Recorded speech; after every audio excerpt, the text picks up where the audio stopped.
Pumalag nga ang Philippine Coast Guard sa alegasyon na planted ang nakawang sako ng mga diver mula sa Taal Lake, bahagi ng paghahanap sa mga tinaguriang missing sa Bungeros.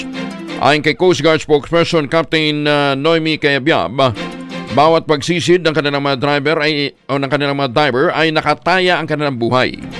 Nilinaw din ni Cayabyab na ang isinagawang diving operations ay isang lehitimong operasyon at bahagi ito ng formal na investigasyon sa kaso ng mga nawawalang sabongero.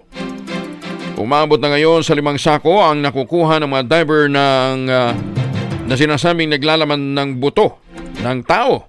Ilang araw lamang na nakalipas simula ng mag-umpisa ang pagsisid sa Taal Lake. Ang diving operation ng Philippine Coast Guard sa Taal Lake ay bahagi po ng lehitimong investigasyon. So tayo po ay sumusunod sa tamang proseso po at transparency po natin na ibinibigay po ng ating lead agency, at itong mga ganitong speculations po na mga narinig yun naman po yung tanim buto. Isa pa yan.